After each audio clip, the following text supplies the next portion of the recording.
Amicus analysis. Amicus analysis. Amicus analysis. Amicus analysis. Hello, everybody, and welcome to another episode of Hammerheads, aka Amicus Analysis, as you probably heard from the brilliantly ridiculous theme tune by my pal Marcus Wilson. Hello, Marcus. Hello, how are you? I'm very well, thank you. I'm Miles, and we are going to be discussing a very fun movie this afternoon, which is, I think, the sixth in our Amicus Analysis. And it's another portmanteau one, which we're very pleased about, because when we think about Amicus, we often think about portmanteau movies. So for those who don't know, we're covering a selection, I think it's 17 of Amicus's movies, and it's really just the horror ones. We've jettisoned anything that isn't horror or horror adjacent. Last episode, we sort of suffered through the Deadly Bees. It was a bit of a disappointing episode, so apologies to people, but this one should more than make up for it. Yes, good film. It's sort of in league with Dr. Terror's House of Horrors. It reminded me very much of that, and also it's got Peter Cushing in it, which is great. But this week we are studying Torture Garden from 1967. 1967. Cool $500,000, the budget. Yeah, that you could tell they had a good budget for this. It's very stylish and nice sets and some good actors in there. I think, as you know, I think you told me this, Marcus, that it was originally going to star Christopher Lee and Peter Cushing in the lead roles, but they wanted some Americans in there. Did Del Subotsky and Rosenberg. I think it was more the funders, the Columbia Pictures, I think, wanted to make sure that there was the American box office draws. So we've got Jack Palance and Burgess Meredith.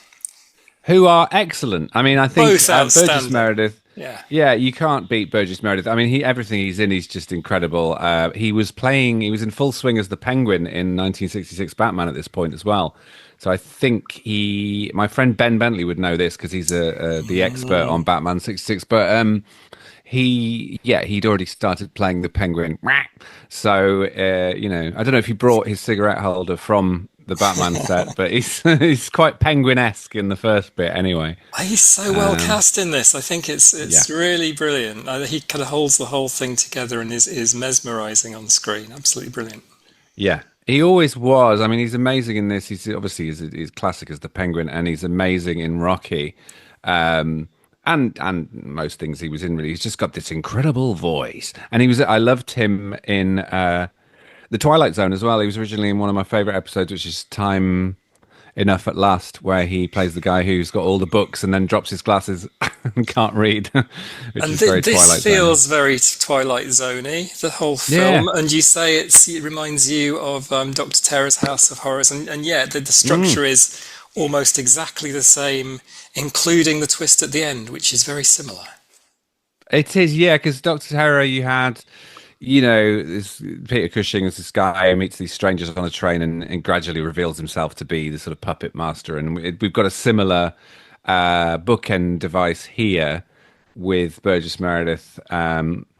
He's Dr. Diablo, or as Timothy Bateson, the brilliant Timothy Bateson at the beginning, announcing it, going, Dr. Diabolo, Dr. Diabolo. And he introduces this freak show that people are supposed to kind of come in and they're treated to a show that then becomes a secret. Oh, that's not the real show. The real show's behind. And you dare to look? So it's got this brilliant carnival circus intro, a bit of a classic, really. Yeah, I mean, Hammer were doing the Circus of Horrors as well, weren't they? And it was kind of I love a horror set in amongst a circus. Yeah, you got to love it, don't you? I think, probably you and I went to circuses and fairgrounds together when we were kids on the Stray in Harrogate where we were growing up. So I'm sure at least my first intro to horror was things like ghost trains and freak shows and stuff like that at the circus. So that's a very sort of horror entry, isn't it? That kind of thing when you're a kid. Yeah, totally. And we've got some great cast crew.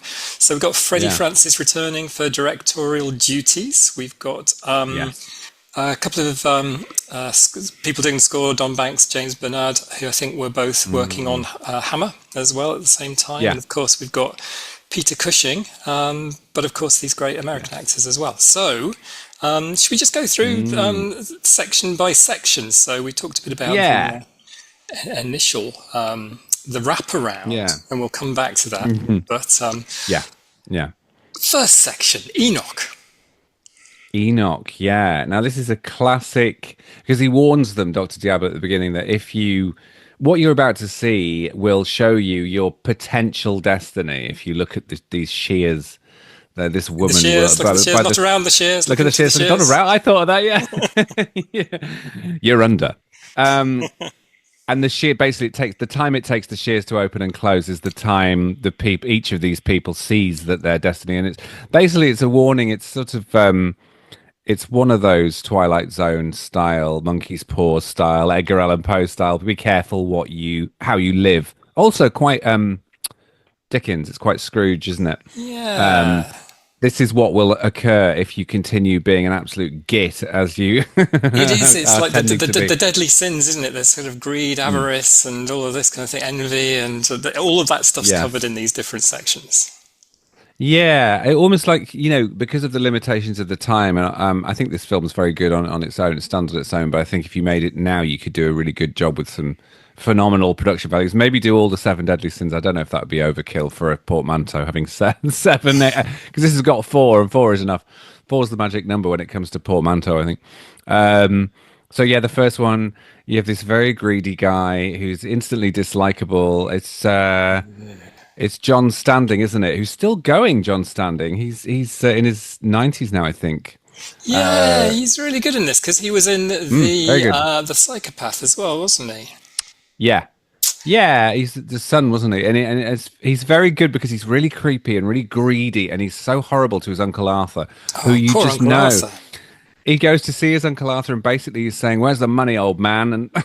And but Uncle Arthur has set an evil cat on all of his friends and family to get gold coins, though. So maybe not so poor Uncle Arthur. Well, that's it. Yeah. So he starts to go, where's the money? Where's the money, you silly, stupid old fool? Where's the money? Except he's no George Bailey, this guy, is he? He just wants this guy. He basically brings about this guy's demise in order to try and get the money. But I love the fact that his uncle says, well, if I die or I don't have this medicine that you're supposed to hand me, you won't ever know where the gold coins are. And then he swipes the drink away and goes, ha ha ha. And his uncle dies and he just goes, oops. Oh, damn. Yeah. Like, duh. That's exactly what he just said. Now you're not going to. So he does this investigation to find out where the gold coins are. But it's that kind of careful what you wish for thing, because when he goes digging around in the house and he goes for he starts digging up a coffin, and if this was a Hammer movie, that would be Dracula would be in the coffin. Yes. I was expecting Christopher Lee to appear, or the bones of Christopher Lee. But there's a skeleton in there. You get, but you also get a domestic cat, Balthazar. Yeah, what a little bastard. Or Balthazar. He calls him Balthazar. Yeah, Balthazar.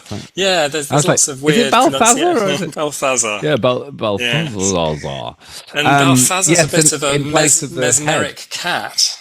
Yes, yeah. And, yes. So he sort of tells him that he's going to, do what I say. Or no, he says, I'm going to do what you say. And then it reverses, and he's basically taking, my cat made me do it.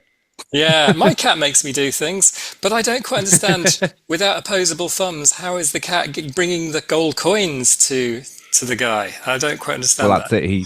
He's the puppet master, as all cats are, They manipulate and But trick. he's kind of a bit of a carrot and stick with the cat. So the carrot is the promise of the gold coins, and the stick is this sort of migraine mesmerism that he seems to be doing to kind of drill noises into people's heads. So... I mean, as a sufferer of migraines, that would be like absolute. I'd be like, just please take the migraines away. I'll do whatever you say. I will pitchfork the old beggar man. No, I actually thought I thought the way it was going to go would be the old beggar man was him later on, and he did end up killing himself because of the way he goes back down into the cellar. It was very Evil Dead. I thought it was nice the way he discovered the trap door under the bed, because he Yeah. pulls the. I was like, it's there. The audience, the way they set the shot up is it's there, it's under the house, and he pulls the mattress up and looks through the springs on the bed and shifts focus, and he sees the trap door. I thought that's very good. So that's Freddie Francis at work there. Yeah, and again, it's not dissimilar to the first sequence of Dr. Terror's House of Horror, where there's the werewolf in the basement. Yes, it is quite similar. I think they obviously wanted to go back to something of a formula that worked for them. That works, yeah. And there's actually a bit of, we know that Dead of Night is a real, it's the film that they both love, Subotsky and I always forget the other guy's name. Is it Rosenberg? Rosenberg, of course, yes, sorry. Yeah. And this is not dissimilar in a way. There's a scene with the puppet, with the guy that goes mad and kind of starts doing the puppet's bidding, and that ends up in a sequence in a prison cell, rather like this ends up in a sequence in a prison cell with the cat finding a new servant stroke owner. Yes, stroke. Nice cat joke there. It's got that sort of inevitability, doesn't it? No, I won't do what you. No, I won't. Okay, I'll do it. And I think he does it. He does it very well. And then the way it sort of plays out, you know, it's going to be that monkey's paw thing of you are a horrible person, and I'm going to enjoy how horrible you are. But you sort of want him to get the coins to see what happens to him. You know, go on, find the coins, find the coins. You've killed your uncle, find the coins, and then we can see what happens to you. But he's sort of, you know, when we sort of zap back to the room with Dr. Diablo, and he says, "Don't panic. This is just what could happen if you were a horrible, greedy bastard." And this is what I like, the formula of that each time. As soon as the shears close and we're back in the room, 3, 2, 1, you're back in the room. Each person realizes. Well, some of them are like, "Oh, I better not behave like that," and then one in particular is like, "Thanks for showing me the future." So we move on. That means it's a strong start. It felt kind of quite a long first episode. It was very long, yes. Particularly given this second episode, which has a lot in it. So this is Terror Over Hollywood. And it's kind of a Replicons kind of. It's a real mishmash of stories. It's about these kind of two girls living as flatmates. So it's a bit about envy and kind of jealousy, and kind of one of the housemates decides that she's going to go to the ball in place of the lady who should be going by burning her dress. It's kind of a bit of a what a cow! What a cow! What a cow! I felt really sorry for the blonde girl. I was like, oh, honestly, why'd you live with her? She's awful. So anyway, she gets to go to the to dinner with the old sleaze Mike Charles. Yeah, I mean, what an honor. Obviously, it was a career move, because, you know, I don't think he's very fanciable. She's just he's an older gentleman, and he's very pervy with her as well. Like he's come to see one girl, she's not available, so he like eyes the other one up, and then ends up being on the date with her, and you're like, oh, you absolute scumbag. Because no one possibly in Hollywood could be that kind of a sleazebag, could they? I mean, I don't know if that's realistic portrayal. There's some great lines in this film, like really kind of outlandish lines. I think that he says at one point, this is Mike Charles says, "Hey, it could have been a real swinging scene." Yeah, I know. I actually loved the way this episode was shot, because there's lots of, and I think there's split diopter scenes where they have the split lens, but they kept showing her from a very interesting angles while she's talking to someone else, like very close to the camera from the side or looking that out.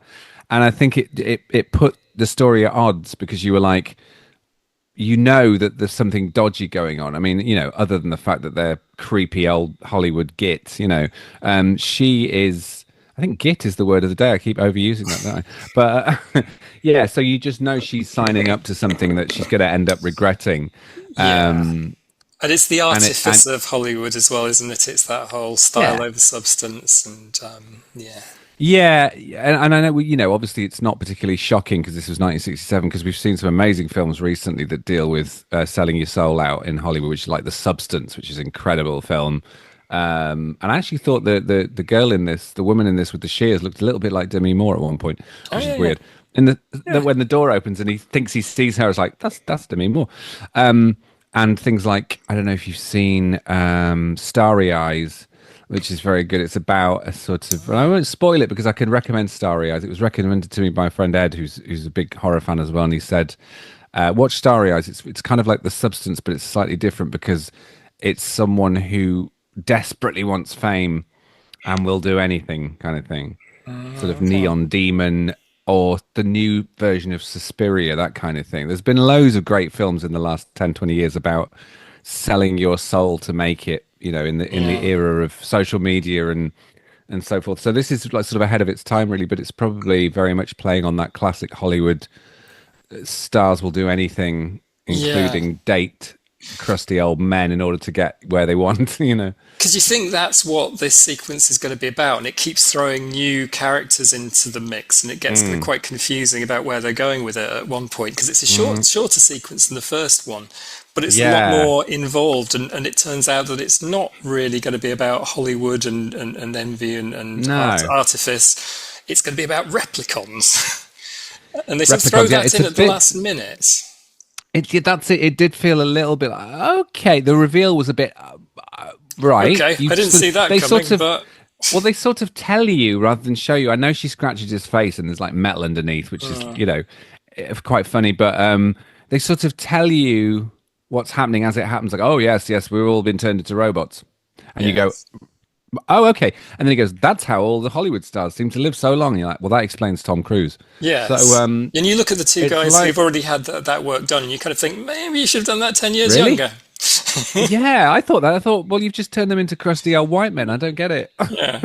We should say that all of these short stories are from short stories by Robert Bloch. Robert Bloch.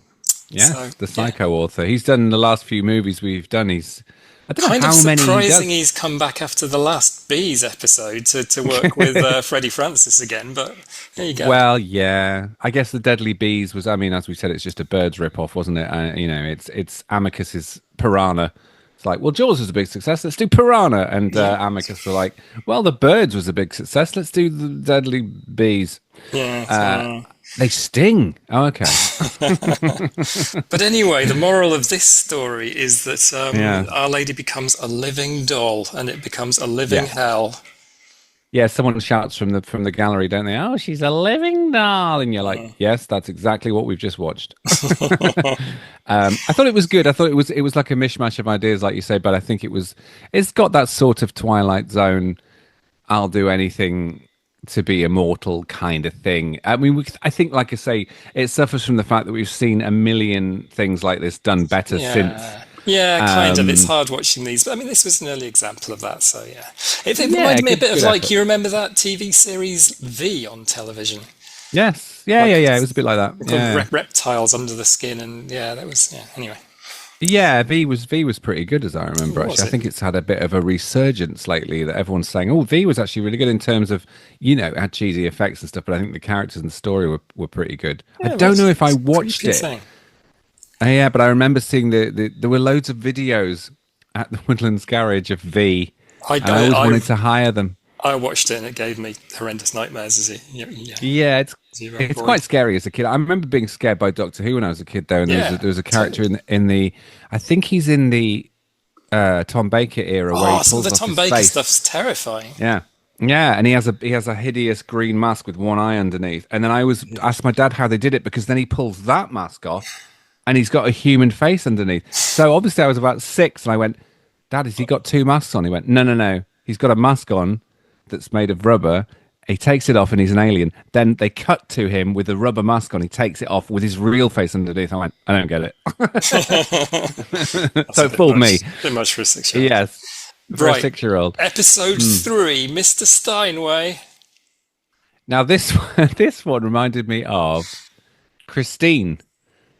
Stephen King's Christine, which is a film that I love. Christine, it's one of the most 80s and unlikely films ever to be a horror movie, because what's scary about, I thought at the time, what's scary about a big car that kills people, and then you see the way it kills people, it crushes people to death inside itself and stuff, and I'm like, oh, okay, that works. And then it chases people down the street and stuff. Kind of Jewel as well, like Steven Spielberg. Jewel. Yeah. Yeah, exactly. And it's about so it's about a cursed piano that's jealous of a Yeah, girl. that's what I love about this film. It's so outlandish. Yeah, It's kind of yeah, this it is the goes really there. good stuff. I think this is Yeah, what Amicus horror is all about. This kind of it's going original. beyond It's what is original. And they're totally. trying a bit of everything, aren't they? They're saying, look, the first one is a classic monkey's paw. The second Mm. one is a tale of, vanity and immortality and selling your soul. The third one is about an envious spirit inside a piano. Euterpe. Uh, yeah, Euterpe, yeah, the goddess of music, is it? Yeah. And so Yeah. the owner is like in a trance when he's playing, and he's sort of lying there, and it's the friend of the girl in the club, in the real world, and she falls in love with the pianist, and then it's sort of the pianist keeps saying the piano is jealous, and then gradually this piano starts playing. I love the fact where they ended up having to get rid of the piano because it's like, well, it's freaking me out. So they're like, let's get away from this piano. So, but then she walks into the room and it starts playing the funeral march. Mm. It's a great, like, it's a Nice. real good kiss off, isn't it? You're dying, bitch. Dun dun dun dun dun. And I thought I really laughed out loud when the piano shuts the door. Yes, I mean, in a way, it's the simplest and probably the shortest of the four, but it's Yeah, got a nice one. It's got a kind of a nice atmospheric thing, and yeah, they love their music, don't they? Sabotsky and they Rosenberg. do. They So do. I there's always a thought bit of a musical it was section in good. their films. It was this one reminded me even more of Creepshow, actually, the first Creepshow, which obviously is Yeah, gorier. Creepshow is one of the greatest sort of portmanteaus ever made. I think it was 1982, I think, and it was George Romero, yeah. and a couple of the stories by Stephen King, and it's got 5 episodes, and they're really gory, really scary, genuinely really good. Each one is really good. The one with the insects springs It's to mind. the proper successor to Amicus, isn't it? Which was the successor Pretty to Dead of much. Night. So yeah, Yeah, that's right. And Dead of Night, I think Dead of Night's just been re-released on disc, and I think it's just celebrating its 85th or 90th birthday, which is incredible. nice. So, Dead of Night is one of those films we will cover maybe halfway through the series, which we're sort of, we'll be up Yeah, you're on getting there. halfway through soon. And all of these Maybe we'll cover stories Dead of Night. yeah, I mean, I think we should because I think that it's such a blueprint for all this other stuff that's coming in these portmanteau films. But we should say that Yeah. all of these stories are quite Poe-esque, and that sort of brings us to episode 4, Yes. The Man Who Yeah. Collected Poe. Which was my favorite one. I don't know about you, but I think it's the best Yeah, I think so. section. I think so, just Yeah. because, putting Jack Palance in a scene, with Peter Cushing doing some of his best work Yeah. here. Just so Yeah. good to see the two of them playing this real kind of chamber piece together in quite a It was. claustrophobic atmosphere. I thought Jack Palance played a very intense.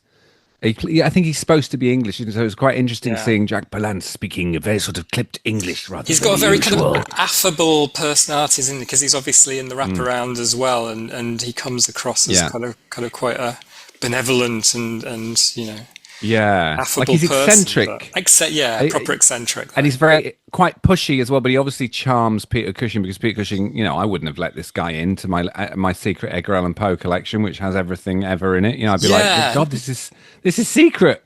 No, it's amazing to see kind of him on stage. Peter Cushing is such a big beast in cinema, but then to have Jack Palance just kind of not act him off Yeah. stage because they're both doing something different, but to Yeah. be such a big character in this last episode. Yeah, and when at one point Jack Palance wants to go into the secret room to see what's in there, and Peter Cushing is fighting him, and you can see what a big man Yeah. Jack Palance was, and Such an Peter imposing Cushing was presence. a little rangy little man, and he's just hanging off Jack Palance's shoulder, and Jack Palance easily like subdues him and throws him in the corner, and so yeah, he's got all these new manuscripts apparently by Edgar Allan Poe, and Jack Palance gradually is like, "Oh, how have you got these? These are authentic." And he finds that he's actually collected Edgar Allan Poe, which I think Poe would have loved actually. And Poe is sat in this room going, "I can't die." This He's and this really is a fed bit up. kind of echoes of the skull here in terms of Yeah, the way better than the Marquis skull though, wasn't it? Marquis de Sade Yeah. That's of course it was the Marquis de Sade's skull, wasn't it? That's why. Yeah, it's rather like Yeah. that again. And then so yeah, Poe, eventually says, "Okay, I'll do this deal with you. I can only be killed by fire. Yeah. Uh, so you're gonna have to burn this place down." Yeah. And so he does, and then it sort of snaps back to the Shears clothes, and Jack Palance's character is like, interesting.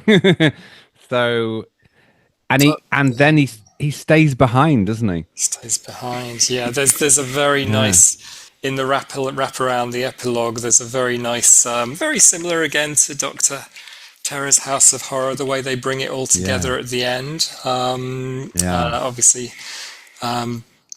Burgess, Burgess Meredith again now playing against Jack Palance, and you realise because Jack Palance brings out a lighter from his pocket that was actually Yes. given to him by Peter Cushing in the last Yeah. episode. So you realise that this might not be foretelling the future, but might be something Yeah. that's already happened, and maybe Yes, the I love spirit that. of Poe lives in the Yeah. Jack Palance character.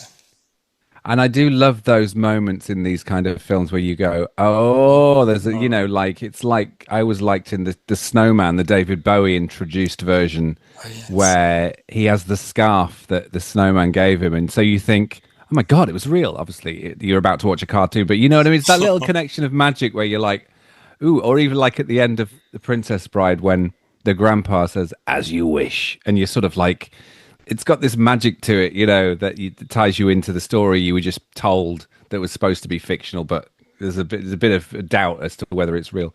But yeah, there's that old guy at the end, and he he stabs Burgess Meredith with the shears because he's like, you've stolen my money because I worked out they charged them £5 to get in, Yeah, which at the time would have been £115 for a ticket which they then in burn. modern money. Which he just burns. I love it. He's Yeah. like, well, this is what I think of your money. But John Standing says, I think you've lost your money, friend. Yeah, that's right. And then there's Michael Ripper at the end again, who is the sort Yes. of the paid actor who Yeah. it's made you kind of think at that stage it's all a con and it's all a setup, Yeah. but then you get Yes. the real denouement. So we probably you Yeah. should go away if you've not seen this. You should go away and watch this. So we won't spoil the end for you, but go No. away and watch the film because this one really is worth watching. We should say that that one of the other characters that in the wraparound and pulling it all together is the Atropos, the lady actually holding the shears, and Of course, I don't know if yes. she's even credited in the film. It's Clytie Jessup apparently is the actress, and she's got the most Okay. amazing face. Great face, good jawbones. Yes. Yeah, and apparently an actor, and she ran a gallery in the King's Road and things. So yeah, she's a really interesting person in her own right, writer and a film director as well. So yeah, There's also the older lady in the piano one, which is Ursula Howells, and she she married was somebody married famous. to someone famous. She was, yeah, but I know her from A Murderer's Announced, which is the Miss Marple, the Joan Hickson one from the 80s, as Miss Blacklock, the head of the house. The owner of okay. the house, and she was brilliant in that. So this is about 15 years earlier than that, and she's got this amazing face, Ursula Howells. She's got this real striking beauty and sort of great big hair and big eyes, Who was she married to? Have you found out? No, it's Beverly Adams in the film that she married Vidal Sassoon. Okay. That's it. I knew that, and I was about to. I looked up that whole, and what happened, and unfortunately they lost their daughter in her 30s and all this kind of stuff. It was quite a tragic God, there's like a book story. to be written around all of the actors and actresses and this stuff. Yeah, absolutely. Oh my God, it's absolute encyclopedia. In fact, there's a really good issue of what are we now? We're in October 2025. There's a really good current issue of Starburst, which has got a really good feature of about half a dozen pages on Amicus, and it goes through all the films we're covering. And it has an interview with the head of the current Amicus studios as well. So it's well worth checking out. It's the one with Wednesday Addams on the cover, but I bought it. And it's really, really good. So recommend it, Starburst. Cool. So what are we watching Excellent. next time, Miley? Next time, I think, is Mr. Soames, is it? Mr. Soames? I thought it was Scream and Scream Again. Oh, is it? I don't know, actually. I think Answers on a postcard, please. Anyway, I think the 1970 film, Scream and Scream Again, I think is it? Okay. prior to Mr. Soames. But so hopefully we will be seeing that next. And that includes, I think we're back to some Christopher Lee and Vincent Price. Excellent. And Peter Cushing, the big three. Oh my God. I haven't seen those three in anything since we started the bloody podcast, have we, together? I don't think. Yes, Vincent Price. Amazing. One of my favorite people in the world. Absolutely. So that would be super. Great. But yeah, if you haven't watched the film, go away and watch it. Let us know what you thought in the comments. That would be brilliant. Please give us a rating of 5 stars and tell us how much you love us in the comments. That would be lovely. And please listen to the previous episodes and tune in next time, which shouldn't be too long.